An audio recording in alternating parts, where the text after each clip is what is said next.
Hey guys, tonight we begin with something a little darker.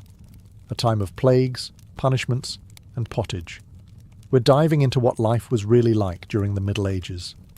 Forget the castles and chivalry Hollywood sold you. The truth? You probably wouldn't last a single day. So before you get comfortable, take a moment to like the video and subscribe, but only if you genuinely enjoy what I do here. And let me know in the comments where you're tuning in from and what time it is for you. It's always fascinating to see who's joining us from around the world. Now, dim the lights, maybe turn on a fan for that soft background hum, and let's ease into tonight's journey together. Congratulations, you've just woken up in the year 1325. The good news? You're alive. The bad news? So are the fleas. Your bed is a half-rotted straw mattress stuffed with bugs and hay that smells like a barn floor, because it was a barn floor 3 months ago. There's no memory foam, no pillows, and definitely no Egyptian cotton sheets. Just a wool blanket that hasn't been washed since last winter, and now weighs roughly as much as a small cow from the accumulated grime. You blink awake as the church bell clangs in the distance. It's the medieval version of an alarm clock, only louder and somehow even less merciful. Your home is a wooden hut with one room, no windows, and a charming open-concept floor plan where your family, livestock and domestic insects all share the same space. The smell? Oh, it's a fragrant symphony. A subtle blend of stale beer, human sweat, goat, and something you pray isn't mould, but know in your soul probably is. Scented candles haven't been invented, and even if they were, they just melt on your dirt floor. You try to stretch, but immediately regret it, because the air is freezing and your joints ache. You're 22 years old, which in medieval terms is roughly middle-aged. Your spine creaks like an old wooden door, and your knees sound like a bag of rocks being shaken by a confused peasant. Getting out of bed is a gamble. The floor is either wet from last night's rain, which leaks through the thatched roof, or crusty from something your neighbour's chicken did. Either way, your bare feet are now part of the ecosystem. Oh, and privacy. What's that? Your entire family, and maybe a random cousin who just never left, are waking up beside you. There's no bedroom, no curtains, no me time. Just communal everything. Welcome to morning in medieval Europe, where you're never truly alone, because parasites, rodents, and 8 other people are always with you. And this is just how your day starts. It only gets worse from here. So, you've managed to crawl out of your medieval haystack of horrors. Congrats. Now nature calls. And it's not calling politely. It's screaming. Here's the part where you start missing the modern bathroom. There's no toilet, no seat, no toilet paper, no flush, not even a mildly resentful plunger in the corner. In the 14th century, relieving yourself is an adventure, a social experiment, and often a small public event. If you're a peasant, your bathroom is likely a wooden bucket behind the house, which is already full because Uncle Wolfstan had a rough night after eating bad turnips. The smell is biblical.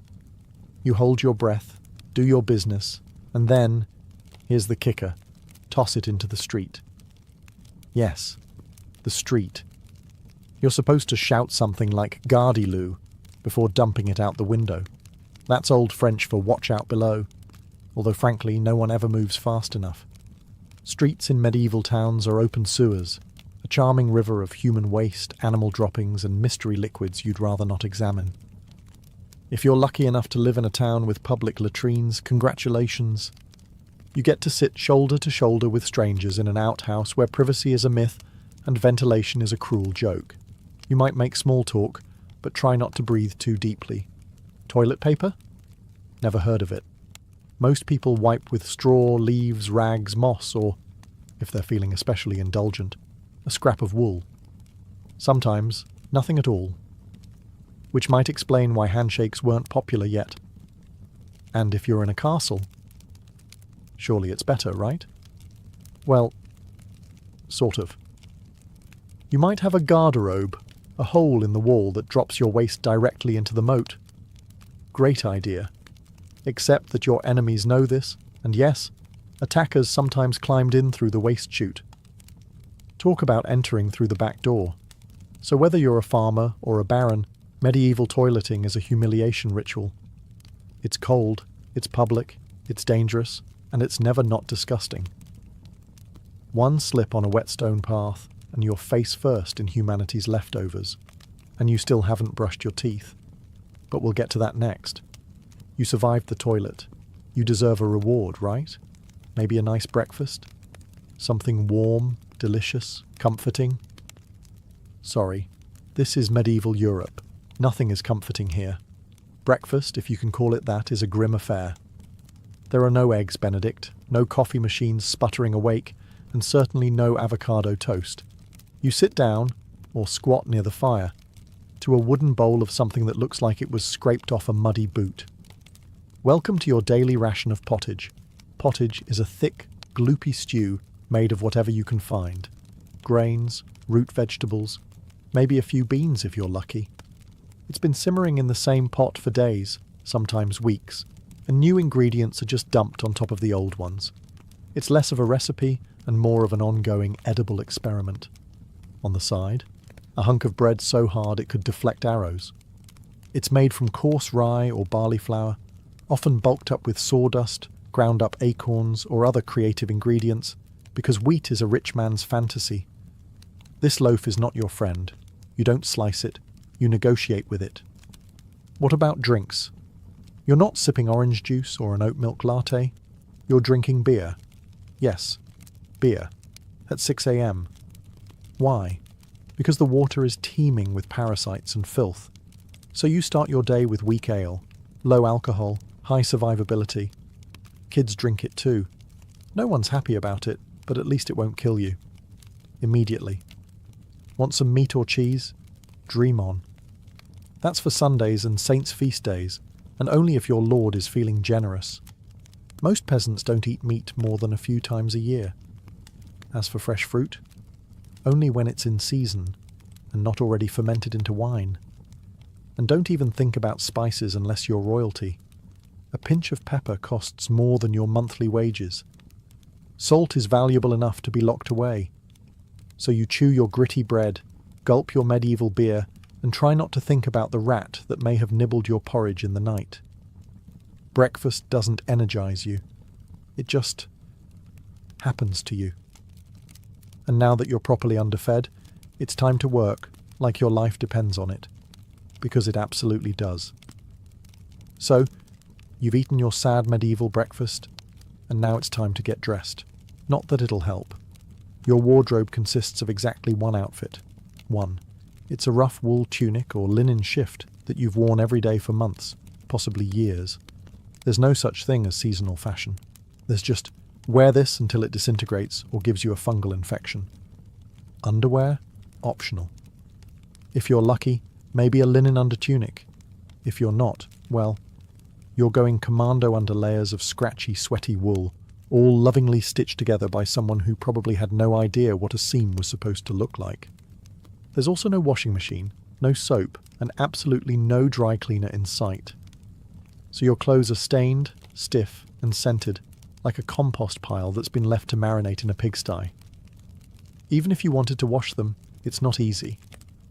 You'd have to haul water from a river or, well, heat it over a fire, scrub your tunic on a board with ashes or lye, and hang it in the sun, which is out approximately 3 days a year. And don't get me started on shoes. If you own any, they're made of untreated leather, barely stitched together, and offer as much arch support as a banana peel. Most peasants just go barefoot, through mud, through dung, through medieval landmines, aka sharp rocks and disease puddles. All this means one thing. Your skin hates you. You itch constantly. Fleas, lice, and bedbugs live rent-free on your body. Everyone has them. Nobles, lousy, monks, itchy, children, walking insect farms. No one escapes. You'll be scratching your armpit with a wooden spoon while chatting with the local priest, and no one will even bat an eye. Your skin is raw from rubbing, your scalp a battlefield of bites, and if you develop a rash, well, too bad. There's no dermatologist, no hydrocortisone, no one to tell you it's probably scabies. You just keep on suffering. And if you're lucky enough to not get an infection, great. That rash will simply accompany you for the next 6 months like an unwanted medieval sidekick. Now that you're dressed in misery and wrapped in discomfort, it's time to head outside and start working yourself to death. Now that you're fully dressed in itches and damp wool, it's time to flash that morning smile. Except, you don't. Because in the Middle Ages, smiling is a dangerous game. Not emotionally, dentally. There's no toothbrush, no toothpaste, no mouthwash, no floss. The concept of oral hygiene is about as popular as bathing, which is to say, not very. Some people might chew on a twig or rinse with wine or vinegar, but for the most part, your teeth are on their own, and they're not doing well. By the time you hit your mid-20s, your smile looks like something pulled from a haunted crypt. Cavities are rampant, gums are swollen. And those aren't just food stains on your teeth. That's decay. You have more rot in your mouth than a medieval root cellar. Sugar, while not yet everywhere, is becoming more common among the rich. Imported at great cost, mostly used in small cakes or to show off wealth. If you're a noble, congratulations. You get to rot your teeth faster than the peasants. If you're poor, you'll do it slowly over time with fermented bread, gritty porridge, and years of hard chewing. Toothaches? Get used to them. They're like medieval weather, always there in the background. The kind of pain that makes you consider praying, drinking, or pulling the tooth out yourself with a pair of pliers, and that's not a joke. That was the actual treatment. Dentists didn't really exist, but barber surgeons did. Yes, the same guy who cuts your hair is also pulling your molars out by candlelight with an iron hook and zero anesthesia. Infected tooth? Hope you like fevers, because without antibiotics, it can easily turn into sepsis and kill you. From a toothache. That's right. The same thing that sends us to a pharmacy today could be your funeral in the 1300s, and there's no relief on the social front either. Kissing? Good luck. Halitosis, bad breath, is everywhere. If you're single, you're not judged by your smile. You're judged by your land and your livestock. In short, your mouth is a battlefield, and it's losing the war. Now that your teeth are throbbing, let's head outside. Because your real job, the one that will break your back, is just getting started. Time to head to work. Except there's no office, no desk, no coffee break, and no chance of promotion. Your job, if you're like 90% of the population, is simple. Don't die while labouring for someone else's comfort. You're a peasant. Congratulations. That means you work the land that belongs to a lord who probably doesn't remember your name. You rise with the sun and stop only when it disappears behind the trees. Your tools? A wooden hoe, a rusty sickle, and whatever bones are still intact in your body. There's no weekend. There's no clocking out. There's only sunrise to sunset, 6 days a week. Sunday is off, but only if you're not harvesting, fighting off raiders, or praying feverishly for your infected toe to stop turning black. The work is brutal. Fields are ploughed by hand or with oxen, if you're rich enough to afford one. You dig ditches, sow seeds, pull weeds, and carry water until your spine begins to resemble the letter S. No one cares if you're tired. No one's asking how your mental health is doing. If you're a woman, surprise. You don't just do fieldwork. You also care for children, clean, cook, spin wool, feed animals, and pretend your husband's lice infestation isn't slowly migrating to your side of the bed. Children? They start helping out around age 5. No school, no toys, just a tiny wooden rake and a dream of one day not dying of the flu. And if you're one of the few who isn't a farmer, maybe you're a blacksmith, a tanner, or a cooper. Great. You still work with fire, chemicals, or animal guts all day in poorly ventilated sheds. The pay? Basically survival. The perks? Occasional bleeding. Break a bone? Too bad. Get a fever, drink some warm beer and keep going. You can't afford to stop. Not even for a day. Because if you don't work, you don't eat. And if you don't eat, well, medieval Europe has a solution for that. It's called being replaced. So you grip your shovel, ignore the blisters, and keep digging. Because in the Middle Ages, your job isn't a career, it's a slow-motion endurance test. Now that your back is on fire from labouring in the fields, let's talk about the weather. Because in the Middle Ages, temperature is less about seasons and more about ongoing punishment from the sky. Let's start with winter. There's no insulation, no central heating, and no weatherproofing. Just wooden walls with gaps you could throw a chicken through. Your windows? Covered with cloth, not glass. The fire in the hearth? Nice in theory, but you don't have enough firewood to keep it going because wood is expensive, and gathering it from the forest is sometimes illegal.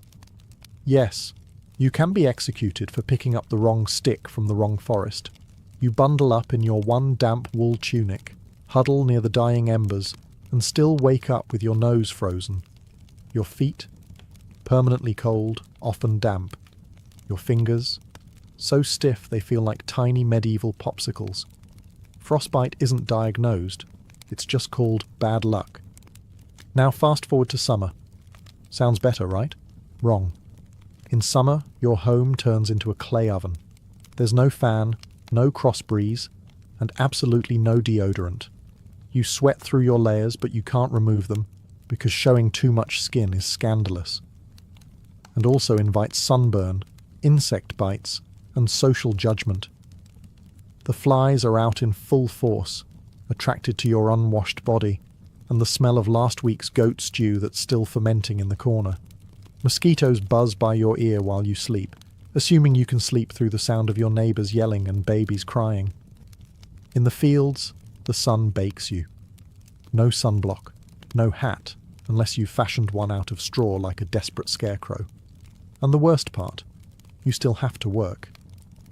Heatstroke is just called taking a bad turn, so you're either shivering in your own hovel, wondering if your toes will make it to spring, or you're sweating through your only pair of socks while your thighs chafe into oblivion.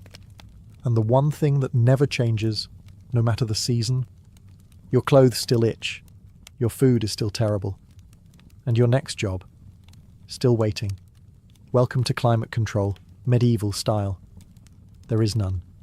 Feeling thirsty? Need to freshen up? Want to splash a little water on your face to wake up from this damp fever dream of a life? Too bad. In medieval times, water isn't your friend. It's trying to murder you quietly. Let's start with drinking. The nearby stream looks fresh, bubbling and clear, like something out of a fantasy movie. But spoiler alert, it's not. Upstream, someone just dumped a chamber pot into it. And if not that, then a dead pig is probably decomposing in it. Parasites, bacteria, and the entire microbial army of medieval Europe are waiting in every sip. That's why people drank beer. Yes, beer, even children. But before you imagine medieval kids doing keg stands, understand that it was small beer, weak in alcohol, strong in survival. Brewing boiled the water, so it was safer than whatever flowed through the town ditch. Wine was another option. If you were rich enough to afford it, and unconcerned with functioning properly before noon. What about bathing? Surely water was used for cleaning. In theory, yes. In practice, absolutely not. See, back then, people believed bathing actually opened your pores and let the disease in. That's right. Washing yourself was considered medically risky. You were cleaner, apparently, if you never removed the protective layer of filth caked onto your skin. Communal bathhouses did exist, but they quickly gained reputations as places for gossip, scandal, and sometimes full-on medieval extracurriculars. So naturally, the church got involved and shut many down. Even if you did want to bathe, it was a full production. You'd need to fetch water from the well, boil it over a fire, fill a wooden tub that leaked, and then pray no one else in the house used it before you. Or worse, after. And rainwater? Collected in open barrels where birds poop, insects breed and moss thrives. Sounds refreshing, doesn't it? So whether it's going in your mouth, on your body, or onto your crops, water in the Middle Ages is less of a life source and more of a gamble. One wrong gulp, and you're spending your final days sweating in a straw bed, clutching your stomach, and contemplating all your life choices. Next time you sip tap water, raise a glass for our ancestors. They didn't have the luxury of hydration without hazard, so you drank the water, or maybe you didn't. Maybe you just stubbed your toe on a rock shaped like disappointment. Either way, you're sick. You need help. You need a doctor. Too bad you live in the Middle Ages where medicine is really just polite torture with a theology degree. Let's start with the diagnosis. Everything wrong with you, whether it's a cough, rash, broken bone, or the creeping plague, is caused by your humours being out of balance. The 4 humours were blood, phlegm, yellow bile, and black bile. According to medieval science, your health depends on keeping them balanced, like some sort of internal soup. Got a fever? Too much blood. The answer? Bloodletting. That's right. Let's drain your life force into a bowl using a dull blade or a hungry leech. And yes, barbers were often the ones doing it. Imagine getting a haircut and a hemoglobin extraction in one sitting. 2 for 1, baby. Feeling sad or anxious? That's clearly an excess of black bile. The cure? Laxatives. Maybe a warm herbal purge. Or just prayers and a cold compress while everyone avoids eye contact with you and starts carving your coffin. Now, if you break a bone or get a nasty wound, you're in real trouble. There's no anaesthesia, unless you count passing out from pain. Surgery is done with knives that haven't been cleaned since the Crusades.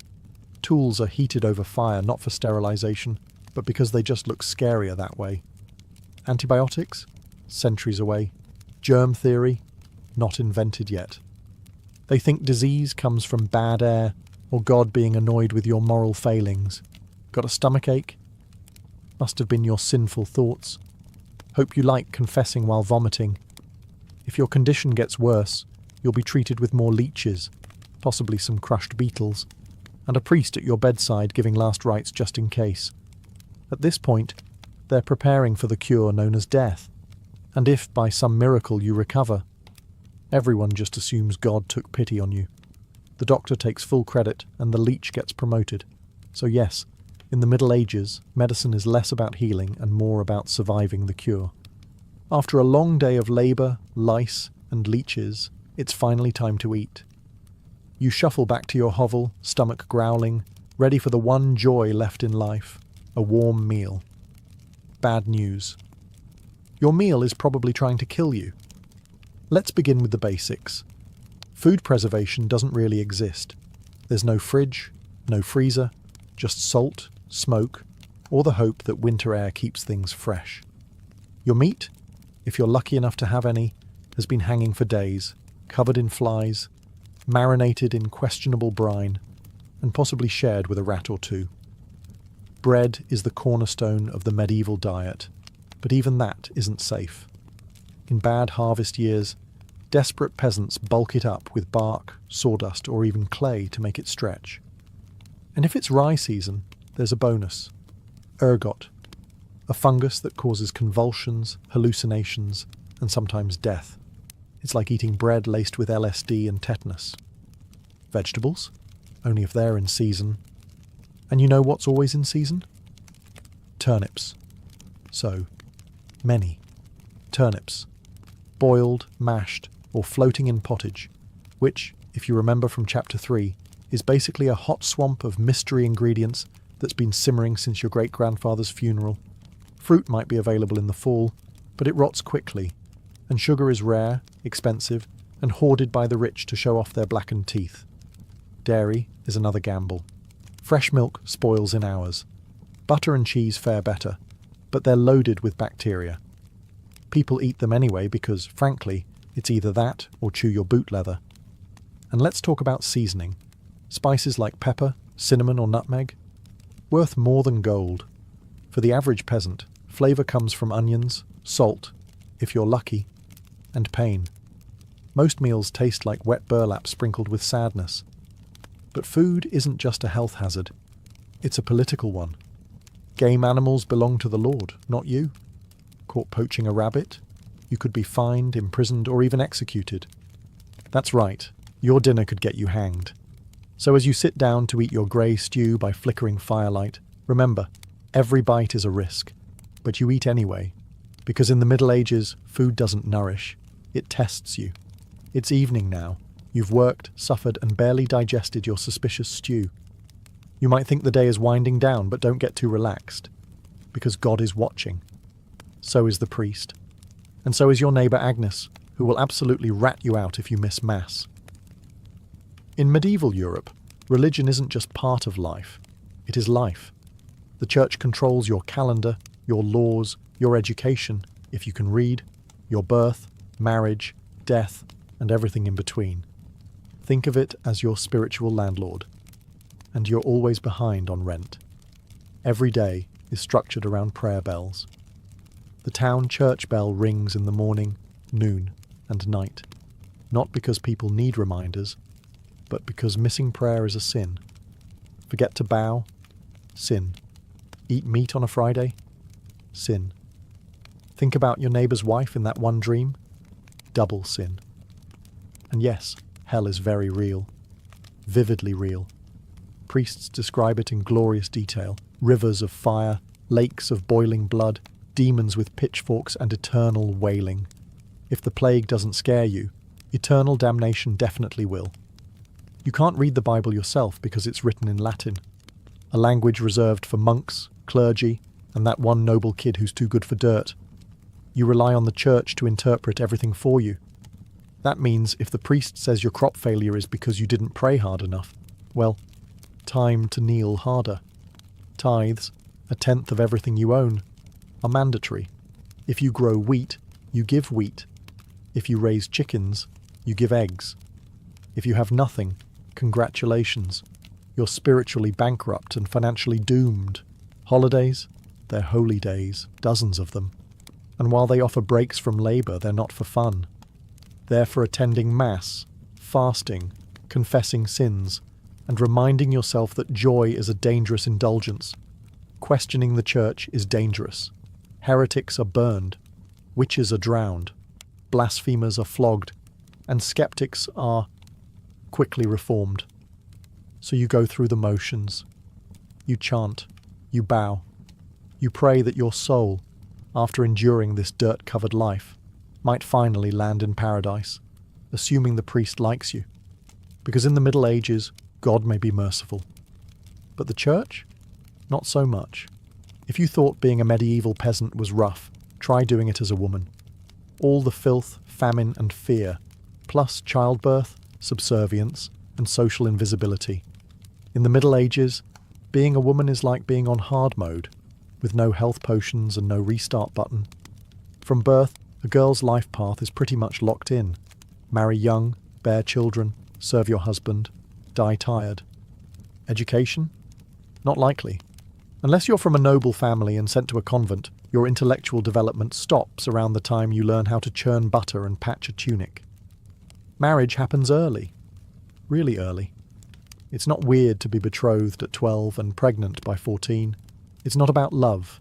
It's about land, livestock, and alliances. Your opinion? Not required. Once married, you're basically your husband's property. Your job is to produce heirs, feed everyone, keep the house running, and not complain. Because complaining might get you branded a nag, or worse, a witch.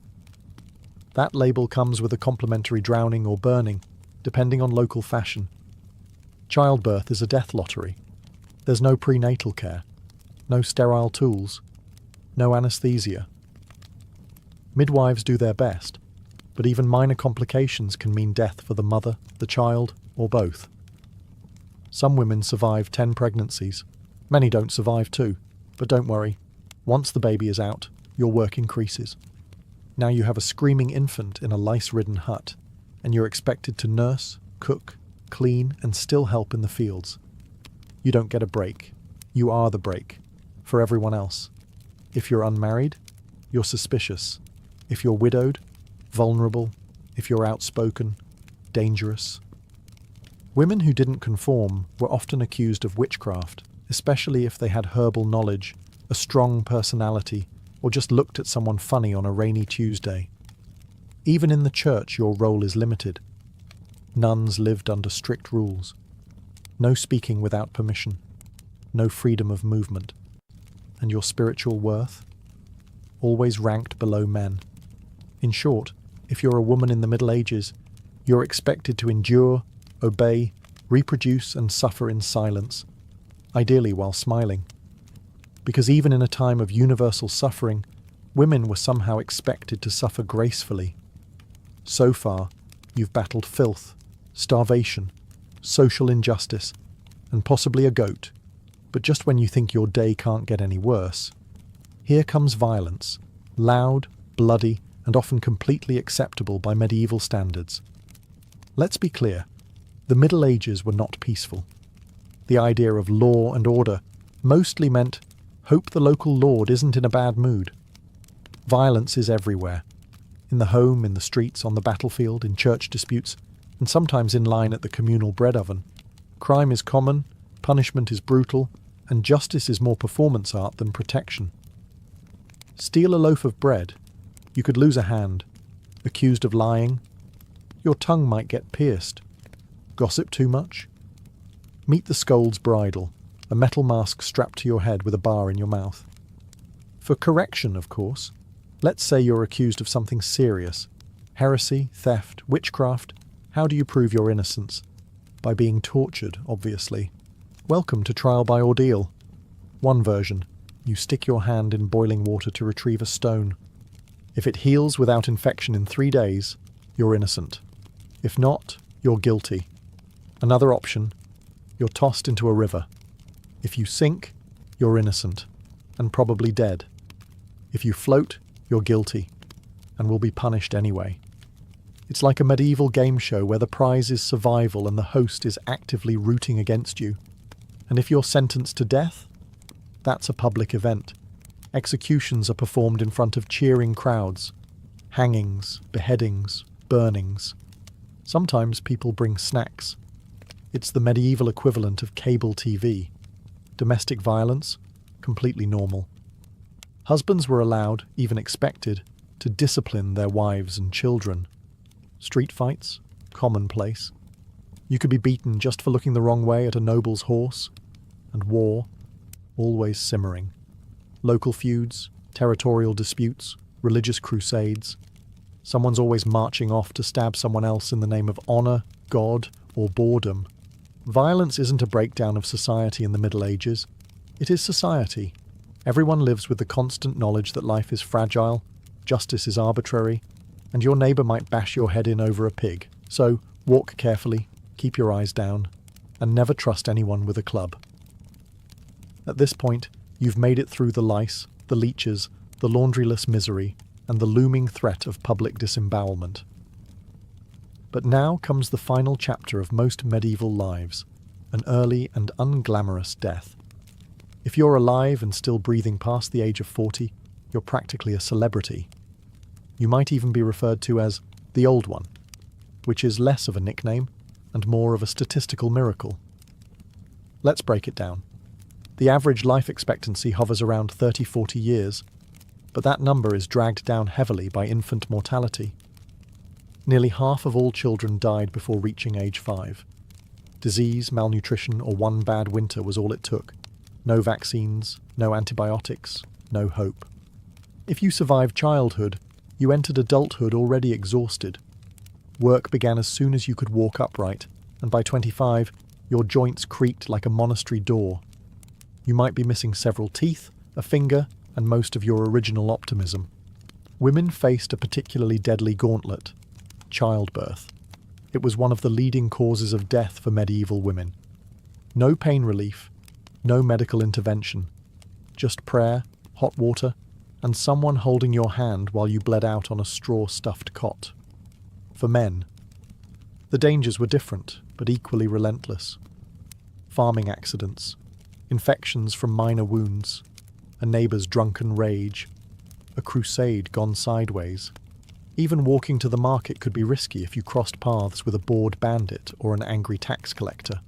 Death could also come quietly, from the plague, which turned cities into cemeteries overnight, or from famine, which could last entire seasons, thinning out entire villages, or from bad luck, like eating spoiled grain and spending your final hours hallucinating and screaming at the walls. And funerals? You were lucky if you got one. Bodies were often buried quickly to avoid disease. No embalming, no polished coffins, just a hole, a few murmured prayers, and a shallow mound of earth, if there was enough space left in the churchyard. So yes, in medieval times, life was brutal, short, and constantly under siege by death in all its casual forms. You didn't retire, you just stopped showing up. And speaking of exits, let's move on to your final chapter. The medieval dream dies. So, how's your day been? You've woken up in filth, relieved yourself into a bucket, brushed your teeth with wishful thinking, nearly passed out from hunger, worked until your spine cried for mercy, scratched your way through itchy wool, prayed to not get plague, and barely dodged a public execution for owning a squirrel. Welcome to a single day in medieval Europe. Still dreaming of becoming a knight? Think again. That romanticised version of the Middle Ages, gallant swordsmen, noble ladies in towers, heroic battles and feasts in candle-lit great halls. It's a myth polished by fairy tales and fantasy books. In truth, the medieval world was gritty, cruel, and deeply unfair. Hierarchy was everything. If you were born poor, you stayed poor. If you were born rich, congratulations. You had a better chance of surviving, but you were still one bad soup away from dysentery and a hasty burial. Even the nobles weren't immune to misery. Castles were drafty stone refrigerators filled with fleas, smoke, and politically motivated marriages. Sure, you had a fur cloak and a goblet of wine, but also a 50% chance of dying in a skirmish or from an infected splinter. Not exactly luxury. The simpler times weren't simple. They were relentless. Everything took longer. Everything hurt more. Everything, from childbirth to chewing, came with consequences. Life was survival, not leisure. And if you did find a quiet moment to think, to dream, to imagine something better, there wasn't much you could do with it. No upward mobility, no modern medicine, no internet to Google, what's this weird rash? You lived, suffered, worked, and died within a 10-mile radius of where you were born. But here's the wildest part.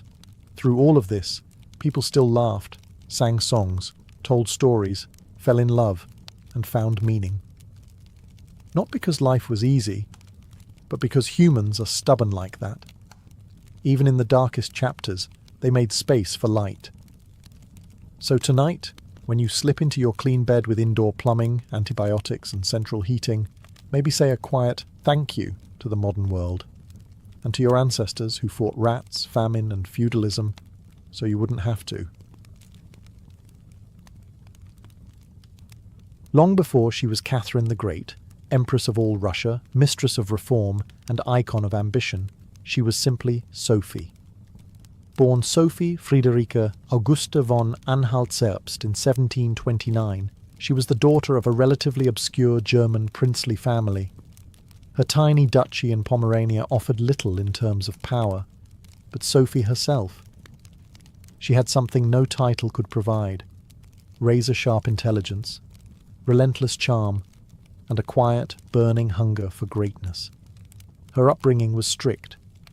Her mother, Johanna, was cold and calculating, not a warm, nurturing figure, but a social climber obsessed with status. Sophie's father, a Prussian officer, was more distant than disciplinary.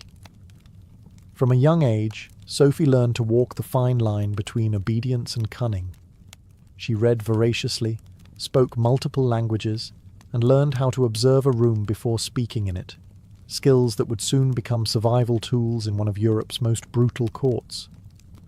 When the Russian Empress Elizabeth Petrovna began searching for a wife for her heir, Grand Duke Peter, she looked beyond Russia's borders.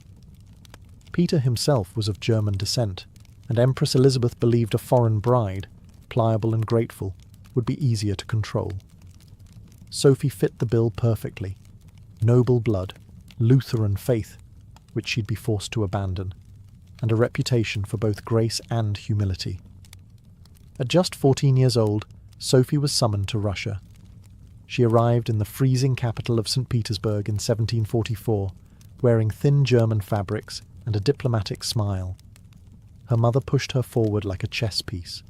Sophie, however, had her own game in mind. To become acceptable in Russian society, she converted to Orthodoxy, taking the name Ekaterina Alexeyevna, Catherine. The ceremony was public, symbolic, and life-altering. She wasn't just changing religions. She was burning the bridge behind her, stepping into a foreign empire with no way back. No one watching that quiet teenage girl in a fur-trimmed coat could have predicted what would come next. Betrayal, revolution, enlightenment, and empire. But from the moment Sophie stepped foot in the Russian court, she stopped being a pawn and began planning how to become a queen. Catherine's marriage to Grand Duke Peter was meant to secure her place in Russian royalty, but from the very beginning, it felt more like a cage than a crown. Peter, heir to the Russian throne, was not the dashing prince of fairy tales. Awkward, immature, and obsessed with toy soldiers, he was far more interested in playing war games in his chambers than governing an empire, or showing affection to his new wife. Some accounts even suggest he refused to consummate the marriage for years. He idolized Frederick the Great of Prussia and resented the Russian court that had adopted him. In contrast, Catherine embraced Russia with a fierce determination. She learned the language, studied its history, and memorized Orthodox rituals. She wanted to belong. Peter wanted to escape. This mismatch wasn't just emotional, it was political. The Russian court was a viper's nest of gossip, paranoia, and brutal power games. Empress Elizabeth still ruled with absolute authority, but her health was in decline. Everyone knew a transition was coming, and everyone had an agenda. Catherine was watched constantly.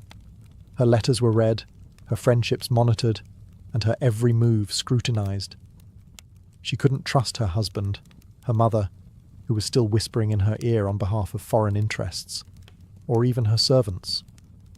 In this world, alliances could turn into accusations overnight. But Catherine was no fool. She learned to play the court's games quietly, cultivating allies in the shadows. She charmed military officers, made friends with scholars, and developed a reputation for dignity and restraint, a stark contrast to her husband's childish tantrums and open contempt for Russian traditions. Behind closed doors, Catherine began reading Enlightenment thinkers like Voltaire and Montesquieu. While others saw her as a young consort, she was building a vision, not just for herself, but for Russia, a nation of strength, education, and reason. But there was one problem. The longer Peter lived, the longer Catherine remained in limbo, a powerless wife to a man unfit to rule. So she waited, observed, and planned. She knew the Russian throne wouldn't be inherited. It would have to be taken. In 1762, after nearly 2 decades of waiting, watching, and quietly manoeuvring, Catherine saw her moment and seized it with breathtaking precision. Empress Elizabeth had died, and Peter, now Peter III, was finally Tsar. But his reign began unravelling almost immediately. In just a few short months, Peter alienated the church, offended the nobility, insulted the army, and lavished praise on Prussia, Russia's longtime enemy. He reversed key policies, humiliated the clergy, and talked openly about divorcing Catherine to marry his mistress.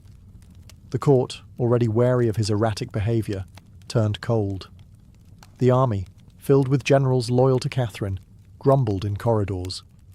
Even ordinary Russians, devout and patriotic, saw Peter as a foreign puppet who mocked their traditions. Catherine, watching all of this unfold, made her move. In July of that same year, while Peter was away at his summer palace, Catherine launched a bloodless coup d'etat. Supported by key military officers, including her lover Grigory Orlov and his influential brothers, she rode through St. Petersburg in full regalia, was proclaimed Empress Catherine II, and won the allegiance of the powerful Imperial Guard. Peter, caught off guard and without allies, surrendered within days. He was taken into custody, and shortly after, found dead under mysterious circumstances. Officially, it was reported as a hemorrhoidal colic. Unofficially, it was murder. Catherine was now empress, not by birth, not by marriage, but by will, wit, and audacity. It was unprecedented. A foreign-born woman with no legitimate claim had taken the Russian throne without a single battle. But her real challenge was just beginning. She had to transform that bold grab for power into a lasting legacy. Would Russia accept her? Would the nobility respect her? Could she hold the empire together without falling victim to the same fate as her husband? Catherine understood that power gained through intrigue could be lost just as easily. She needed to rule not as a schemer, but as a visionary. And so began her transformation, from a careful conspirator to a reforming empress, one who would redraw borders, embrace the Enlightenment, and redefine what it meant to be a woman in power. Once Catherine had the crown, she could have rested on her power, but she didn't. She had something bigger in mind than simply sitting on a throne. She wanted to transform Russia, and not just militarily or politically, but intellectually. While Peter had worshipped Frederick the Great and toy soldiers, Catherine idolized Voltaire, Diderot, and the bold thinkers of the Enlightenment.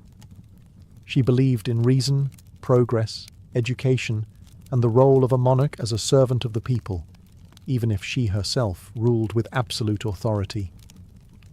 Catherine didn't just read Enlightenment philosophy, she lived it.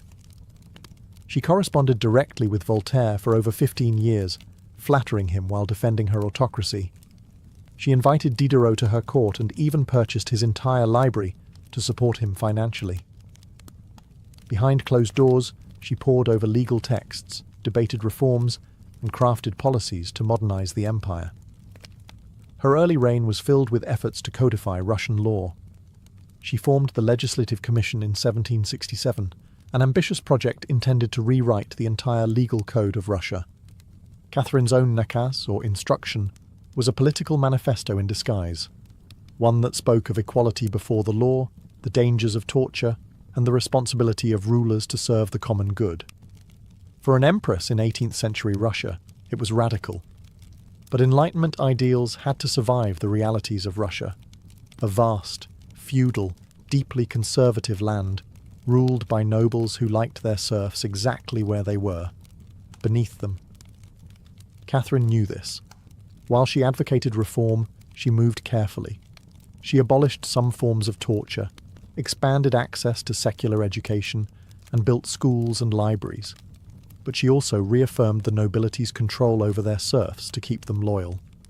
This was Catherine's balancing act, a philosopher queen in public, a practical empress in private. She walked a tightrope between ideology and survival, between the shining salons of Paris and the gritty politics of Moscow. Her vision for Russia was bold, but always calculated. In many ways, Catherine wasn't trying to make Russia European. She was trying to make Russia modern, on her terms. And that meant reform, yes, but with an iron hand in a velvet glove. Catherine wasn't content with reforming Russia from within. She wanted to expand it outward, to make it an empire worthy of fear, admiration, and envy. Where Peter the Great had opened a window to the west, Catherine aimed to knock down the walls. Under her leadership, Russia's borders stretched wider than ever before. She waged wars not just to defend her crown, but to reshape the map of Europe. One of her most significant campaigns was against the Ottoman Empire. These wars, fought in waves throughout the 1760s and 1770s, weren't just about territory. They were about influence. Catherine saw herself as the liberator of Orthodox Christians living under Muslim rule and as the rightful protector of Eastern Europe. Under generals like Alexander Suvorov and Grigory Potemkin, Russia captured key regions including Crimea, the northern coast of the Black Sea, and access to warm water ports, something Russian Tsars had coveted for generations. These victories weren't just military, they were symbolic. With each conquest, Catherine sent a message. Russia was no longer the distant, backward cousin of Europe. It was a continental force. She also turned her gaze westward. In a series of deals and diplomatic maneuvers, Catherine participated in the partitions of Poland, carving up the struggling Polish-Lithuanian Commonwealth along with Austria and Prussia. By the end of the Third Partition in 1795, Poland was erased from the map, and Russia claimed vast new lands and millions of new subjects. But Catherine didn't just conquer with armies. She also colonized with ideas. New cities were built. Trade routes were expanded. German settlers were invited to cultivate Russian farmland. The empire became a mosaic, from the icy Baltic to the sun-drenched shores of the Black Sea. And through it all, Catherine remained the central force, reading reports, issuing orders, and personally overseeing the shape of her expanding empire. Critics would accuse her of being power-hungry, even imperialistic. But to Catherine, expansion wasn't ambition, it was destiny. A great ruler, she believed, was measured not just by ideas but by borders. She didn't just want to rule Russia. She wanted to remake it as a civilized empire, feared by its enemies, respected by its peers, and loyal to her alone. For all her brilliance and power, Catherine the Great was just as famous for what went on behind palace doors. And no, not all of it was whispered in libraries. Catherine's private life became one of the most talked about aspects of her reign. She had lovers, not just one or two, but a carefully curated parade of them, many decades younger, often handsome, and sometimes politically influential. She didn't hide them. In fact, she often rewarded them with titles, estates, and pensions, if they behaved well. If not, they were quietly dismissed, sometimes with a polite thank you and a promotion.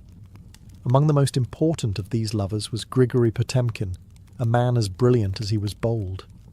Their relationship blurred the lines between romance, politics, and partnership.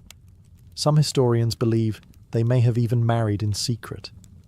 Together, they shaped military campaigns, colonization projects, and the transformation of southern Russia. Potemkin wasn't just a lover, he was her co-ruler in many ways. Still, Europe couldn't look past the scandal. Gossip swirled. Satirical pamphlets painted her as lustful, insatiable, even unhinged. And after her death, the rumours only got worse, the most infamous being the completely false and grotesque tale involving a horse, spread by her enemies to smear her legacy. But why the obsession? Simple. Catherine was a woman who wielded power unapologetically, and in a world where female rulers were expected to be either saintly virgins or tragic figures, she refused to play the role. She lived, loved, and ruled on her own terms, and that made her dangerous. Ironically, while her critics painted her as immoral, Catherine herself was deeply philosophical about love and sexuality. She believed pleasure was a natural part of life, and that personal relationships didn't have to threaten public responsibility. She separated emotion from governance, a feat few male rulers managed. In reality, her liaisons were often strategic. She surrounded herself with men who were loyal, capable, and politically useful. And when they ceased to be, she let them go, usually with a smile and a generous retirement. Catherine's love life didn't weaken her rule. It was part of her strategy, a blend of passion and power that made her unforgettable, envied and feared. For all her charisma and control, Catherine's reign was not without peril. And in 1773, that peril came in the form of a bearded Cossack named Yemelyan Pugachev. He was no ordinary rebel. Pugachev claimed to be none other than Peter III, Catherine's dead husband. According to him, he had survived the coup and now returned to reclaim the throne from the German usurper. It was absurd. Peter was long gone. But to Russia's oppressed and exhausted lower classes, the claim didn't need to be true. It just needed to offer hope. Pugachev promised liberation, an end to serfdom, lower taxes, and land for the common people. His words lit a fire across the Volga River region, especially among Cossacks, peasants, and old believers. In a time when the gap between nobles and serfs had widened brutally, his promises sounded like salvation. The Pugachev rebellion became the largest peasant uprising in Russian history. Towns were taken, fortresses fell, Nobles were slaughtered. For a terrifying moment, it seemed as if the empire itself might fracture. Catherine was shaken. This wasn't a foreign war she could win with cavalry and treaties. This was a revolt from within. Her own people, rising against the system she ruled. But Catherine didn't panic. She acted. She dispatched professional military forces to crush the rebellion, ruthlessly. Pugachev's forces were defeated in 1774. He was captured, displayed in an iron cage, and eventually beheaded in Moscow, a public warning to all who dared follow. Afterward, Catherine doubled down on order and control. Her dreams of liberating the serfs quietly faded into silence. The rebellion had shown her the limits of enlightenment in a country still shackled by feudalism. She now leaned harder on the nobility, who offered loyalty in exchange for absolute control over their serfs. This was a turning point. The empress who once quoted Voltaire now prioritized stability over philosophy. Reform became cautious, surveillance increased. Rebellion, even whispered, was to be stomped out before it had breath. Pugachev may have lost his head, but he left behind a warning that haunted Catherine, that power built on inequality could only hold so long before the storm came crashing through. By the time Catherine the Great approached the final years of her life, she had ruled Russia for over 3 decades, longer than any female ruler in Russian history. From the moment she seized power, she had defied expectations, reshaped her empire, and redefined what a woman and a monarch could be. Under Catherine's reign, Russia became a true European powerhouse. Its territory expanded by over 200,000 square miles, swallowing Crimea, parts of Poland, and stretches of the Black Sea coast. These weren't just military wins, they were strategic pivots, securing warm water ports and reshaping trade. But her legacy wasn't only drawn on maps. Catherine left a cultural mark as well.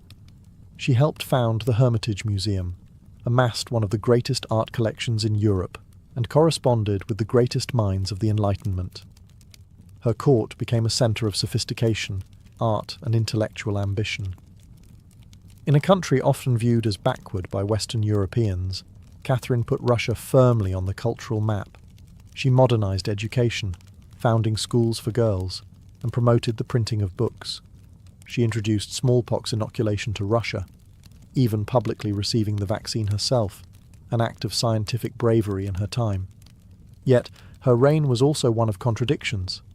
While she admired Enlightenment ideals, she never freed the serfs. In fact, she extended serfdom deeper into Russia's territories. Her reforms, while impressive, remained mostly top-down, designed to polish the empire without truly transforming its foundations. Still, Catherine's rule brought stability and ambition. She understood that power was not inherited. It was crafted, managed, and constantly defended. She ruled not by divine right, but by force of will, political brilliance, and relentless calculation. She was called many things: a usurper, a tyrant, a reformer, a seductress. But above all, she was effective. When she died in 1796, Russia was wealthier, larger, and more formidable than it had been in centuries. She left behind a throne secure, an empire expanded, and a legend that would endure for centuries. Catherine didn't just reign, she ruled, with intellect, strategy, and an unapologetic grip on history. And in doing so, she became more than an empress. She became a myth. For all her power, expansion, and enduring legacy, Catherine the Great was still, at her core, a woman navigating a man's world and reshaping it in her image. Behind the imperial portraits and state decrees was someone deeply aware of how precarious her position was. She was not born Russian. She came to the throne through a coup. She ruled an empire that didn't want a woman in charge, and yet she not only endured, she thrived. Catherine was never content to be ornamental. She read constantly, wrote endlessly, and never stopped learning. Her daily schedule was intense. Hours of reading reports, corresponding with foreign powers, editing state papers, and managing a court filled with rival factions. She wasn't content to simply sit on the throne. She worked the throne like a stateswoman born to it. She was also, in many ways, lonely. She surrounded herself with courtiers, lovers, and artists, yet wrote in her memoirs of how few people she could truly trust. Her son Paul, whom she distrusted and kept away from state matters, grew into a man she feared would undo all her progress. Her greatest emotional partnership, with Grigory Potemkin, faded into deep friendship, but his death in 1791 left a wound that never truly healed. Catherine crafted her image carefully. She understood the power of narrative, and wielded it better than most monarchs of her age. She posed as Mother of Russia, enlightened monarch, warrior empress, and lover of the arts. But beneath those roles was a woman who had endured rejection, betrayal, scandal, and rebellion, and kept going. When she died in 1796, she left behind an empire transformed, but also questions. Could she have done more to end serfdom? Were her Enlightenment ideals compromised by politics? Was she more reformer or ruler? History remembers her by the title she never gave herself, the Great. It wasn't because she was flawless, or kind, or just. It was because she took power and wielded it on her own terms, in a time and place where women weren't supposed to have any. She didn't just wear the crown, she rewrote what it meant to deserve one. In the humid depths of the Chiapas jungle in southern Mexico, the ruins of Palenque whisper stories from the ancient Maya world. Towering temples rise above the canopy, their limestone faces eroded by time, but still brimming with secrets. And in 1994, one of those secrets revealed itself. A team of Mexican archaeologists, led by Fanny Lopez Jimenez, was surveying Temple Three, a relatively modest pyramid, next to the more famous Temple of the Inscriptions, the burial site of the mighty king Pakal the Great. Temple III wasn't expected to hold much, until they noticed something odd, a sealed, hidden chamber beneath the structure. No looters had touched it. It was pristine. When the archaeologists broke through and lowered themselves inside, they found a stone sarcophagus resting in silence. The air was heavy with the weight of centuries. As they opened the lid, red dust rose like smoke. Brilliant, shocking red. The interior was covered in powdered cinnabar, a toxic mercury sulfide used ceremonially by the Maya. And lying within that crimson cloud was the skeleton of a woman. She had been buried with care and reverence. Her bones were fragile but intact, her skull still wearing a jade mask, and her body surrounded by funerary offerings. Necklaces, diadems, ear spools, all crafted from jade and shell. Everything about the burial screamed royalty. Yet no name was inscribed, no glyphs identified her. It was one of the richest female burials ever found in Mesoamerica. And yet, it was a total enigma. Why was she buried in red powder? Who was she? Was she a queen, a priestess, or perhaps even Pakal's wife? The researchers called her the Red Queen, and the name stuck. But even with modern forensics, they couldn't say for sure who she was, only that she had lived around the 7th century, during the golden age of Palenque. Unlike most Maya tombs, hers had been hidden, untouched, and purposefully isolated. Her burial wasn't just ceremonial, it was spiritual. This woman wasn't meant to be remembered with words. She was meant to be remembered through ritual, through colour, and through the mystery she left behind. The most haunting feature of the Red Queen's tomb wasn't her jade jewellery, or the silence of the sealed chamber. It was the red dust. A thick layer of powdered cinnabar covered everything. The sarcophagus, the walls, her bones, even the offerings around her. It clung like blood to stone. To the Maya, this was no accident. Cinnabar, made from crushed mercury sulfide, was one of the most sacred and dangerous substances in the ancient world. Its vibrant red colour wasn't just visually striking, it symbolised blood, rebirth, and the life force that connected the human and divine realms. Red was sacred. It was the color of sunrise, of sacrifice, of life emerging from death. And it wasn't just symbolic, it was spiritual. Covering the dead in cinnabar was a ritual meant to transform the body, preserving it not for eternity, but for transition. In Maya belief, death wasn't the end. It was a passage, a crossing into another cosmic layer. And so the Red Queen, whoever she was being prepared not just for burial, but for deification. But there's another layer to this. Cinnabar is toxic.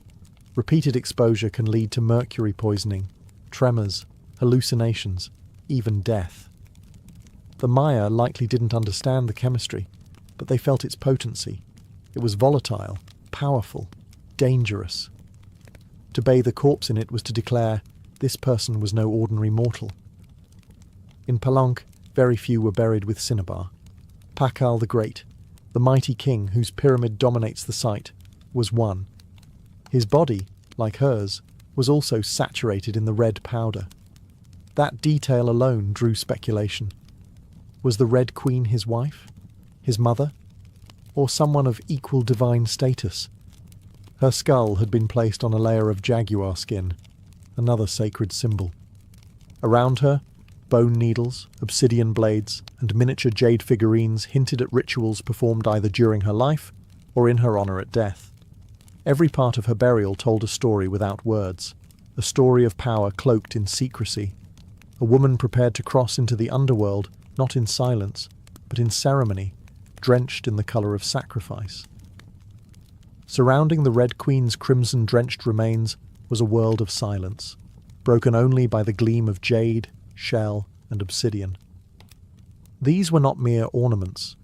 They were offerings, each one carefully chosen to accompany her on the journey to the Maya afterlife, the Xibalba. At her sides were jade necklaces, heavy and cold, their polished surfaces still radiant after 300 years underground. Jade was not just beautiful, it was sacred. The Maya considered it a symbol of eternal life. It represented the green of maize, the vitality of the jungle, and the breath of the gods. Only the elite were buried with jade. For the Red Queen, it covered her chest, wrists, and ears, a clear sign that in life she wielded influence, perhaps even divine favour. One of the most haunting objects was the jade funerary mask, placed delicately over her face. Unlike the golden death masks of Egypt, this one was subtle, constructed from dozens of tiny mosaic tiles, arranged to mimic the contours of her skull. The mask served a ritual function, to protect the soul, to preserve identity, and to present her as divine in the eyes of the gods.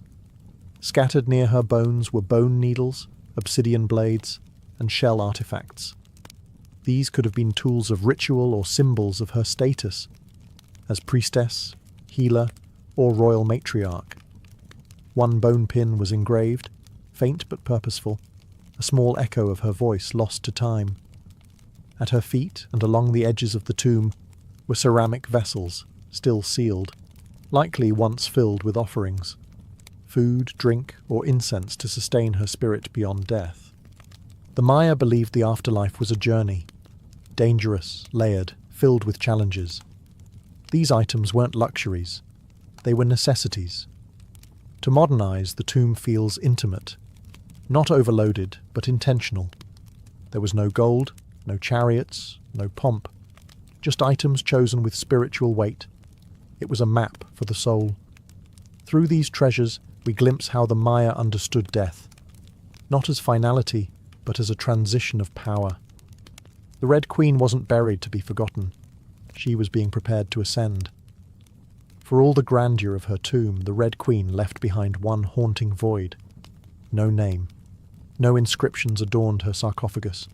No glyphs on the walls identified her. She was clearly someone powerful. But who? From the moment her tomb was opened, scholars began trying to connect the dots. The most compelling theory? That the Red Queen was Zakbu Ajau, the wife of Kinich Janab Pakal, known today as Pakal the Great, the most famous ruler of Palenque. Zakbu Ajau was more than just Pakal's consort. She was born into nobility and married into Palank's royal dynasty at a young age. She bore at least 3 sons, all of whom held high status, and she played a key ceremonial role during her husband's reign. If anyone could be buried with such honour, it was her. Supporting this theory was the tomb's location, just a few feet away from Pakal's own grand burial in Temple of the Inscriptions. The proximity suggests a deliberate pairing, husband and wife, rulers even in death. And then there's the cinnabar. Only 2 burials in Palank were found with such intense cinnabar coverage, Pakal and the Red Queen. It's unlikely this was coincidence. But here's where the mystery deepens. DNA tests were conducted on both sets of remains in hopes of confirming the connection. But the results? Inconclusive. The woman's bones showed no direct maternal link to Pakal, but that didn't rule out a spousal relationship. After all, marriage does not require shared blood. Some have argued she could have been Sakkuk, Pakal's powerful mother, who ruled Palank before he came of age. Others suggest she may have been a high priestess, or a sister, or a royal ancestor whose name has simply been lost to history's erosion.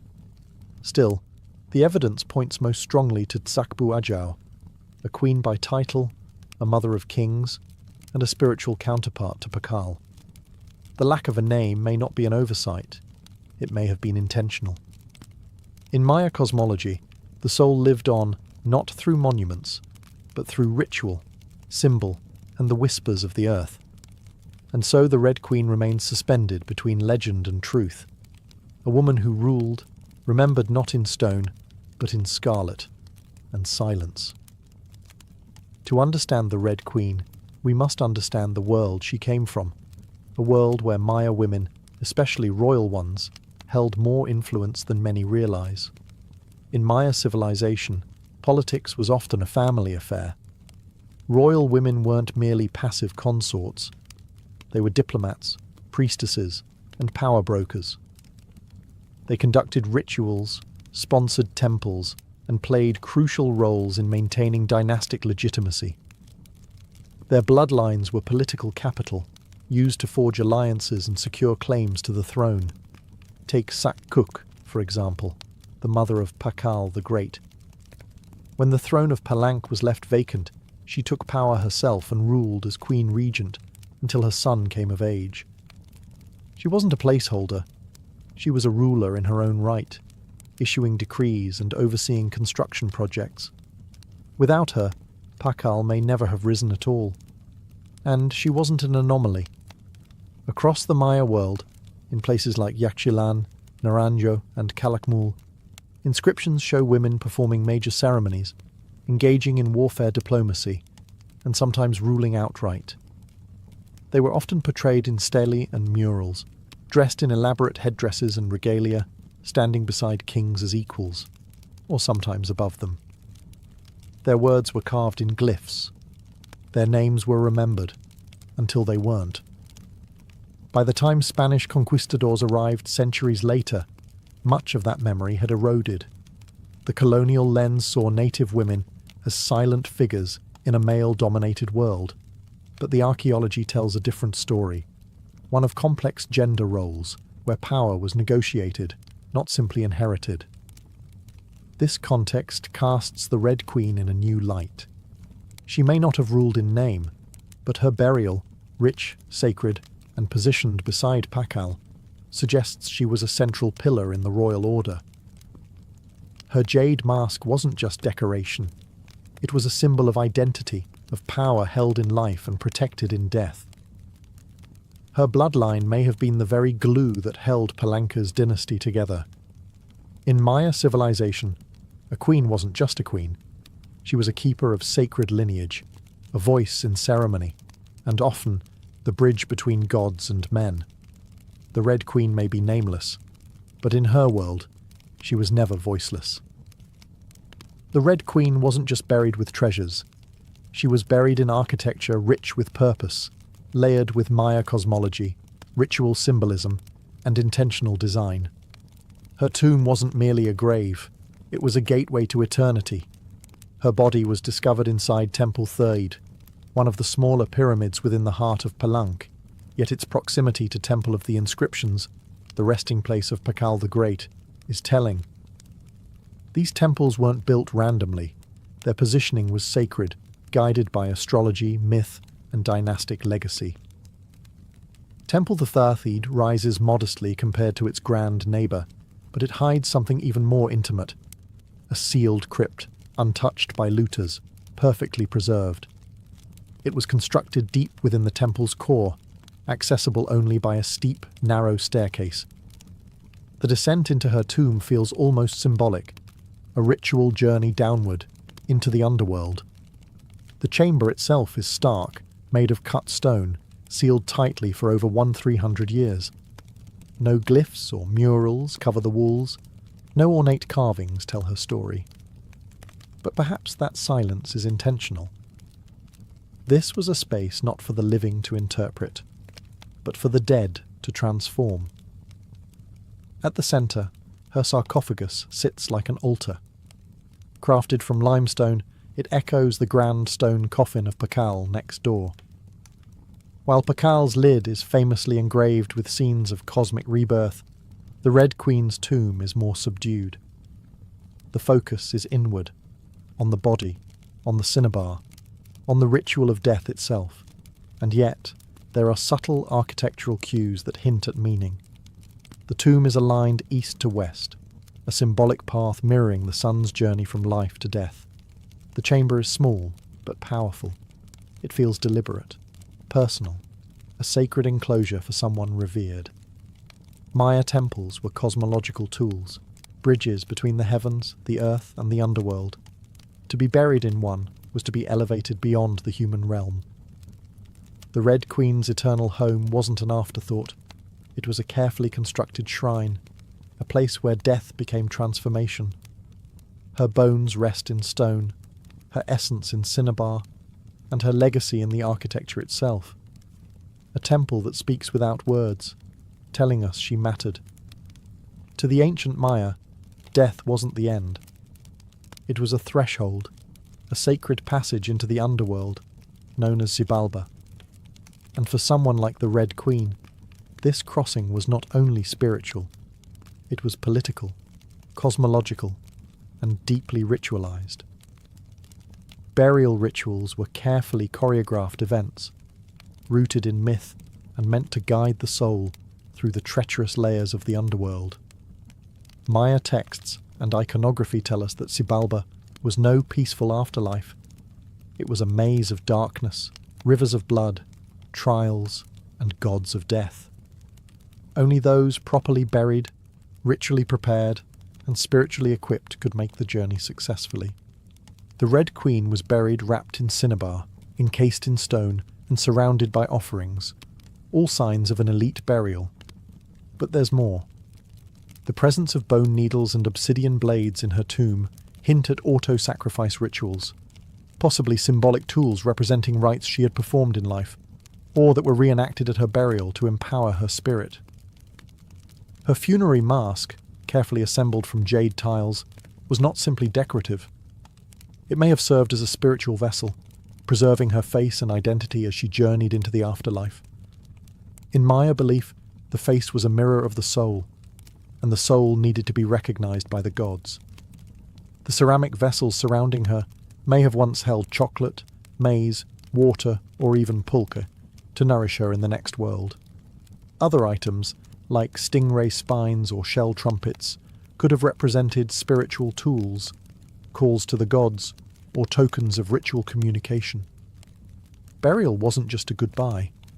It was a transformation. The Maya believed in cycles, death as seed, burial as planting, and the afterlife as rebirth. Kings and queens were often seen as earthly incarnations of gods, and in death they returned to those divine origins.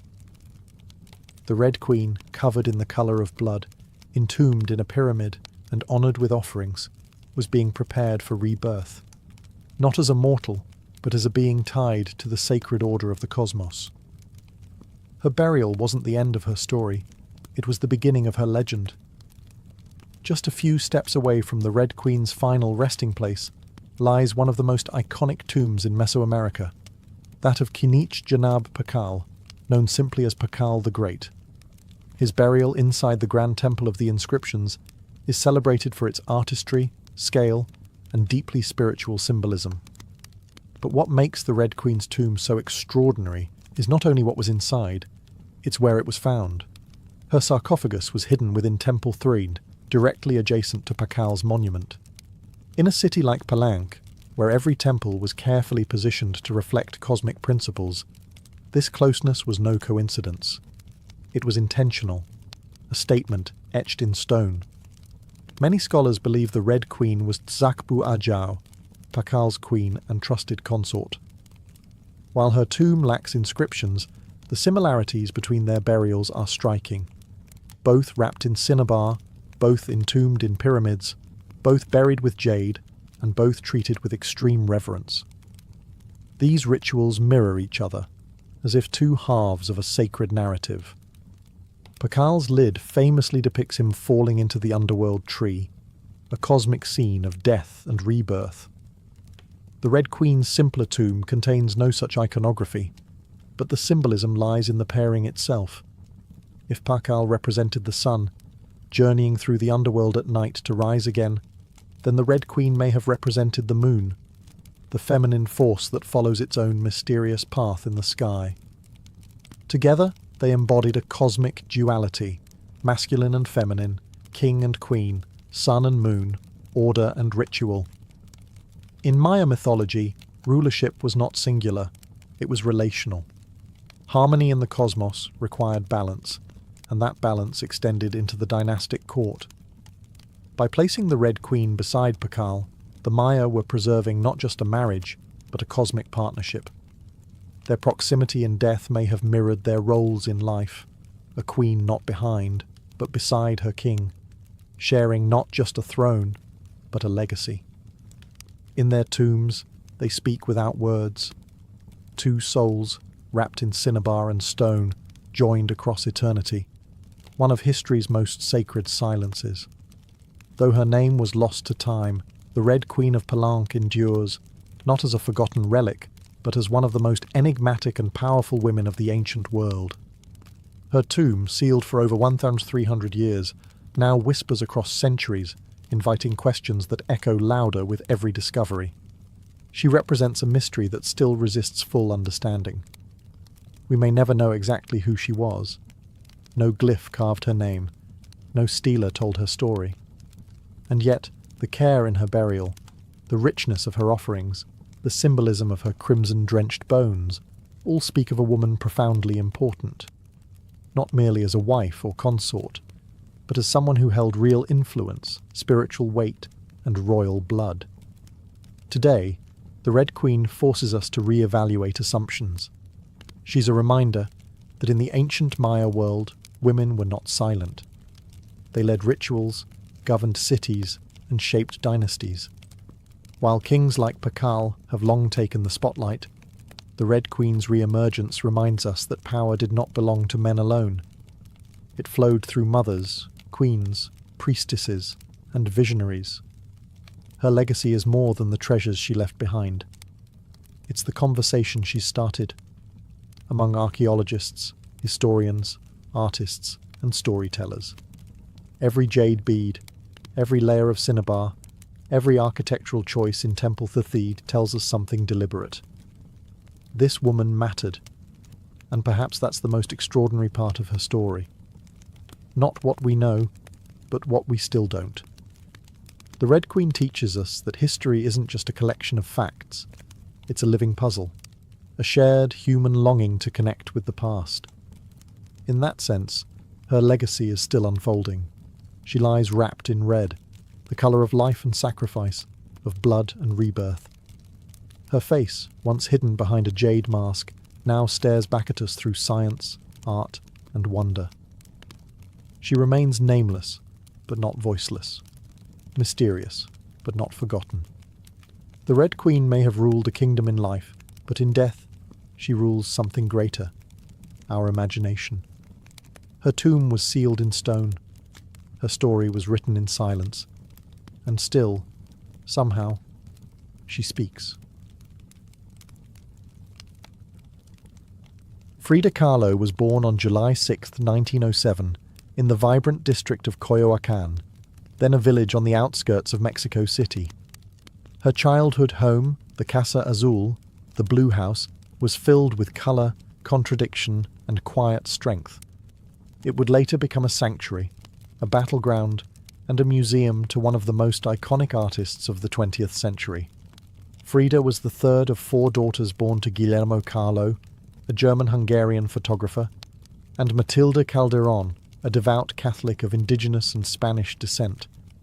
Her parents were opposites: Guillermo, reserved and intellectual; Matilde, religious and emotionally distant. Frida would inherit her father's introspection and artistic eye, but also her mother's fierce resilience. As a child, Frida was imaginative, outspoken, and bold. She read voraciously and asked questions most adults didn't want to answer. But at the age of 6, she contracted polio, which left her right leg thinner and weaker than the other. A physical difference she tried to mask with long skirts, but never allowed to limit her spirit. The illness left her bedridden for months and isolated from other children. During this time, she grew close to her father, who encouraged her to exercise, ride bicycles, and stay mentally sharp. Unlike most girls of her time, Frida didn't aspire to become a wife or a homemaker. Her goal? To become a doctor. She enrolled in the prestigious National Preparatory School in Mexico City at age 15, one of only a handful of girls accepted. There, she stood out not just for her intelligence, but for her rebellious wit, radical thinking, and unique sense of style. She joined a group of young intellectuals known as the Cachuchas, who debated philosophy, literature, and politics. Frida was drawn to revolution, to ideas that challenged tradition. But even in those early years, before the bus crash that would define her body, and before the fame that would define her legacy, Frida Kahlo was already painting herself into the world, with sharp edges, unapologetic ideas, and an identity too big to fit inside anyone else's expectations. She wasn't just growing up in Coyoacán, she was preparing to remake herself entirely. On September 17, 1925, Frida Kahlo's life was split in two: the girl she had been and the woman she was forced to become. That afternoon, she boarded a wooden bus with her boyfriend, Alejandro Gomez Arias, after school. They were laughing, teasing each other, and probably arguing. Frida never did anything halfway.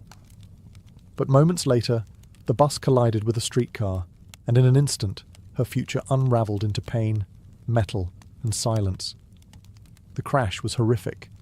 The streetcar crushed the bus against a wall, splintering wood and flinging passengers. Frida was impaled by an iron handrail. It entered her left hip and exited through her pelvis. Her spinal column fractured in 3 places. Her right leg shattered, her foot dislocated. Her collarbone and ribs broke. Her shoulder was dislocated. Her abdomen was pierced. She was just 18 years old. A man covered her with a borrowed overcoat. Someone else noticed her body was sparkling, not from blood, but from the gold powder she had been carrying in a pouch. It had exploded on impact, dusting her broken form in what looked like glittering ash. Frida was taken to the Red Cross hospital and underwent numerous surgeries over the following months. She spent weeks in a body cast, flat on her back, immobile, writhing with infection and uncertainty. The future she'd imagined, of becoming a doctor, slipped further away with every passing day. But in that stillness, something began to stir. Her father gave her brushes. Her mother rigged a special easel to hang above her bed. A mirror was placed on the canopy so she could see herself. And there, lying in plaster and agony, Frida began to paint, first out of boredom, then out of obsession. Her first subjects were her own reflection, because she was all she had. But what emerged wasn't vanity. It was survival. The crash had broken her physically, but it had also opened a door into her own mind, her own body, and eventually into the surreal language of pain and identity that would define her art. The girl who wanted to heal others now began healing herself.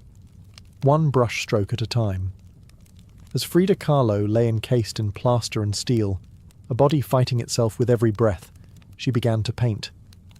What started as a form of therapy soon became a language, and that language was deeply personal, brutally honest, and often hard to look at. Which was precisely the point. Frida didn't paint pretty flowers or polite landscapes. She painted pain. Her pain. Physical, emotional, and existential.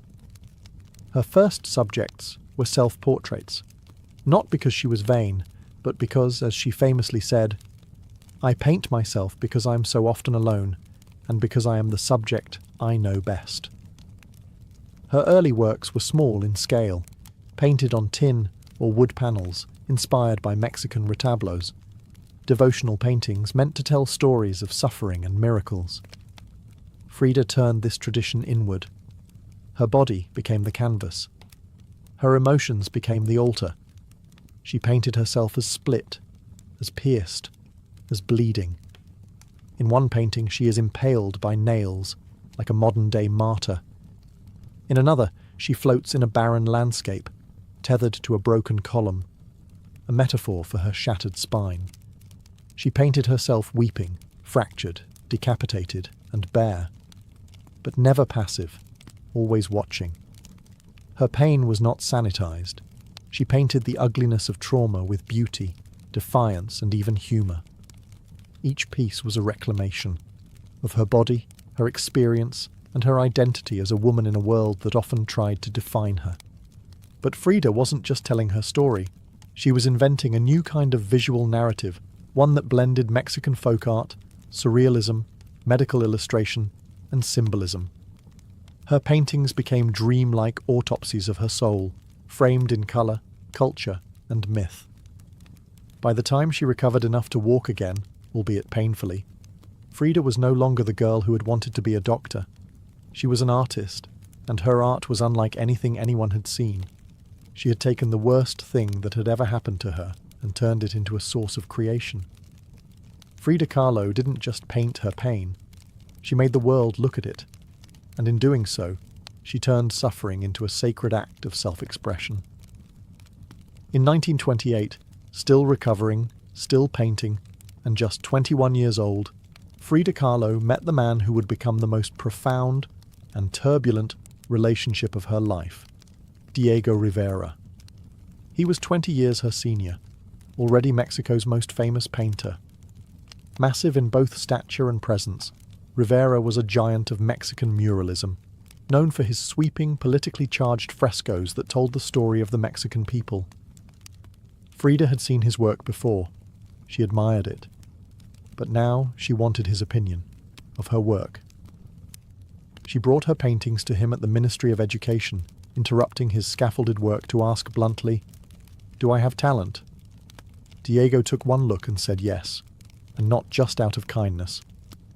He recognized in her something rare, an unfiltered voice, raw and unpretentious, full of rage, irony, pain, and beauty. They began a relationship that was as consuming as it was creative. Frida once said, "I suffered 2 accidents in my life, one in which a streetcar knocked me down, the other was Diego." They married in 1929, an odd pairing to outsiders. Diego, massive, unfaithful, politically famous. Frida, sharp-tongued, fiercely independent, already walking with a cane. Her parents called it a marriage between an elephant and a dove. Their bond was passionate, but chaotic. Diego supported her art and encouraged her growth as a painter, but he was also endlessly unfaithful, even with Frida's own sister, Cristina.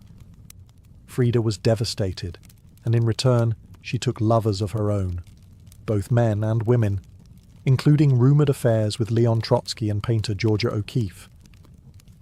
They divorced in 1939, then remarried a year later with different terms. This time, Frida would keep her autonomy, her home, her money, her name. Their second marriage was less about traditional love and more about creative partnership and mutual understanding. Despite the betrayals and the heartbreak, Diego remained a constant force in Frida's life. He challenged her, he wounded her, But he also believed in her, as an artist, as a revolutionary, and as a woman who could redefine what painting could be. Together, they were not peaceful, but they were legendary. In the 1930s, Frida Kahlo followed Diego Rivera on a journey north to San Francisco, Detroit, and New York as he completed high-profile mural commissions. These years abroad brought her face to face with American industrialism, wealth, and the contradictions of capitalism, and they left her with deep political discomfort. Frida was a proud Mexican nationalist, a committed communist, and an admirer of indigenous traditions. The opulence she witnessed in the United States, especially while the Great Depression ravaged much of the country, only deepened her sense of disillusionment. In letters home, she mocked the culture's materialism and obsession with appearances. She missed the grit, colour, and contradiction of Mexico. While Diego painted enormous murals on factory walls, Frida began to paint smaller, quieter revolutions, deeply personal works on tin and canvas. Her style solidified, sharp, surreal, emotional, and intimate. It was during this time that she produced some of her most iconic self-portraits. Frida didn't just paint herself for vanity. She painted herself to survive. Her identity became her landscape. With her body constantly in pain, from her accident, multiple surgeries, and a failed pregnancy in Detroit, she turned inward. Her portraits showed her bleeding, fragmented, exposed. Yet her face was always calm, always direct, unapologetic. One of her most powerful works, Henry Ford Hospital, shows her lying on a hospital bed, crying, surrounded by floating symbols of loss. A fetus, a snail, medical equipment, a cracked pelvis. It was raw, graphic, and deeply emotional, a canvas that bled with truth. Back in Mexico, Frida immersed herself in leftist politics. She and Diego welcomed Leon Trotsky into their home while he lived in exile. Frida wore Tijuana dresses, traditional indigenous garments, not just as fashion, but as a political and cultural statement. Her art was never disconnected from her beliefs. Her identity, her body, and her ideology all intertwined in her work. While Rivera was painting murals of revolution, Frida painted its human cost, the body in pieces, the mind on fire, and the self always staring back. In exile and in illness, she became not just a painter of pain, but a painter of resistance. When Frida Kahlo returned to Mexico in the late 1930s, she was no longer just Diego Rivera's wife. She had become something else entirely. A force, an artist whose work radiated with raw honesty, surreal symbolism, and cultural identity. Back in her homeland, she stepped fully into herself. Her Casa Azul in Coyoacán became a sanctuary of colour and contradiction. Bright cobalt walls, yellow trim, Aztec statues in the garden, monkeys and parrots wandering freely. The house was a living extension of Frida's imagination. It was a blend of tradition and rebellion, elegance and earth. Here, she surrounded herself with pre-Columbian artifacts, ex-votos, folk art, and revolutionary books. She wore bold Tijuana dresses, wove flowers into her hair, and painted amid the scent of copal incense and the sounds of mariachi on the street outside. This period marked an explosion of creativity. Her paintings became more intricate, more symbolic, and more political. Works like the two Fridas revealed a divided self, one in European dress with a bleeding heart, the other in indigenous clothing, strong and composed. It was Frida's visual autobiography, a portrait of love, loss, and heritage. In 1939, she exhibited her work in Paris, where artists like Picasso, Breton, and Kandinsky praised her fiercely original style. But even among the surrealists, Frida stood apart. When André Breton tried to label her as one of their own, she pushed back. "They thought I was a surrealist," she said. "But I wasn't. I never painted dreams. I painted my own reality." She painted Mexico, not the romantic postcard version, but the living, breathing country she adored. Her work pulsed with symbolism, skeletons, hummingbirds, hearts, thorns, corn, and blood. She honored the indigenous roots of her homeland while unmasking the violence of its past and present. But even as her artistic voice grew stronger, her health continued to decline. Multiple surgeries, infections, and chronic pain became daily realities. Still, she painted through it, propped up in bed, torso bound in corsets, fingers clenched around the brush. Frida had returned to Mexico not to rest, but to reclaim her power, through paint, through politics, and through her fearless embrace of the self. As the 1940s wore on, Frida Kahlo's body continued to betray her. Her spine was deteriorating. Her right leg was constantly infected. She underwent more than 30 surgeries in her lifetime, often in grueling succession.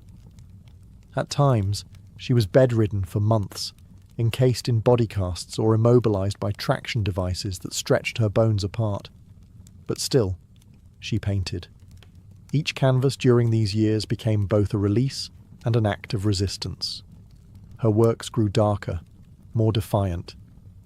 She painted with a clarity sharpened by pain, refusing to hide behind metaphor. In The Broken Column, she presents herself split down the middle, her body pierced with nails, a cracked ionic column replacing her spine. Yet her face is stoic, her gaze unflinching. Pain for Frida was no longer just a subject. It was her companion, her antagonist, her muse. Her political voice also grew louder. She joined the Mexican Communist Party, marched in demonstrations, wrote fiery letters, and called out imperialism and injustice. When her health no longer allowed her to walk, she appeared at protests in a wheelchair, defiantly holding signs and shouting slogans. In 1953, Frida was given her first solo exhibition in Mexico, a long overdue celebration of her art. But her health was so fragile, doctors told her she couldn't attend. So she did what only Frida would do. She arrived by ambulance, carried in on a stretcher, and placed in the center of the gallery on her hospital bed. Dressed in traditional finery, surrounded by her own work, she greeted guests with tequila, laughter, and that fire still burning in her eyes. Her final paintings were both childlike and harrowing. In Marxism Will Give Health to the Sick, she painted herself wearing a steel corset, cradled by the hands of Marx, casting away symbols of oppression. Her last known work was a still life of sliced watermelons, one piece bearing the words, "Viva la vida," long live life. Even in the face of death, she remained defiant, joyful, and political. Frida Kahlo's last portraits weren't just self-portraits. They were acts of revolution, painted in pain, but always signed with life. On July 13, 1954, at the age of 47, Frida Kahlo died in the same place she had been born, La Casa Azul in Coyoacán. The official cause was listed as a pulmonary embolism, but those closest to her whispered of something deeper. She had been ill, yes, but also exhausted. By pain, by surgeries, by the long war with her own body. Just days before, she had attended a political protest against the CIA-led coup in Guatemala. Weak and wheelchair-bound, she insisted on going, her clenched fist raised in the air. Revolution remained her final heartbeat. Her last diary entry was brief but piercing. "I hope the exit is joyful, and I hope never to return." Frida's funeral was held at the Palacio de Bellas Artes, Mexico's most prestigious cultural institution. Her body, draped in the red flag of the Mexican Communist Party, was watched over by friends, family, artists, and revolutionaries. Diego Rivera was inconsolable. He called her the greatest love of his life, even as his betrayals had nearly broken her. But in the years that followed her death, something extraordinary happened. Frida Kahlo refused to disappear. At first, her name was whispered only in art circles. Her works weren't easy to categorize, too political for surrealists, too surreal for traditionalists. But slowly, her image, her story, and her defiance began to resonate. Through the 1970s and 1980s, as feminist scholars and activists reclaimed forgotten voices, Frida's became louder. She wasn't just a painter anymore. She was a symbol of pain turned into beauty, of feminism born through resistance, of Mexican identity celebrated without apology, of queerness, disability, revolution, and authenticity. Her face, unibrow, gaze, flowers in her hair, became iconic. Her home became a museum. Her diary became a sacred text. And her paintings now hang in the world's greatest museums. Frida Kahlo had lived much of her life in Diego's shadow. But in death, she stepped forward. She didn't just leave behind paintings. She left behind a mirror and dared us all to look, not with pity, not with fear, but with fire. Today, Frida Kahlo's face is everywhere. Printed on t-shirts, painted on murals, turned into dolls, memes, posters, and icons. Her signature unibrow, her flower-crowned hair, her direct gaze, all instantly recognizable. But what makes her legacy powerful isn't just that people know her face, it's that they recognize the truth behind it. Frida didn't try to be flawless. She didn't fit into boxes. She wasn't conventional, and she didn't care to be. In a world that demands perfection, she gave us realness. Raw, messy, vibrant, angry, joyful, contradictory realness. She celebrated what made her different: her disability, her queerness, her politics, her culture, and turned it into art that transcended borders and decades. She's become more than an artist. She's a global symbol of defiance, feminism, cultural pride, and creative resistance. For queer communities, she's a fearless bisexual icon who lived openly and unapologetically in a time that demanded silence. For women, she's a reminder that power doesn't require permission. For disabled artists, she's proof that pain can fuel the brush, not stop it. And for Mexico, she's a daughter reclaimed, fierce, folkloric, and forever part of the national soul. Her paintings, once dismissed as too strange or too personal, are now among the most revered in the world. Works like The Two Fridas, Self-Portrait with Thorn Necklace and Hummingbird, and The Broken Column aren't just seen, they're felt deeply by anyone who has ever suffered and needed to turn that suffering into something sacred. She lived in the margins and turned them into centre stage. She embraced contradiction. A communist who wore gold, a woman betrayed who loved again, a body in pieces with a soul unbreakable. And through it all, she painted, not just with colour, but with conviction. Frida Kahlo never asked to be a symbol. She simply told the truth about herself, and in doing so, told the truth for millions of others who had never seen themselves reflected in art before.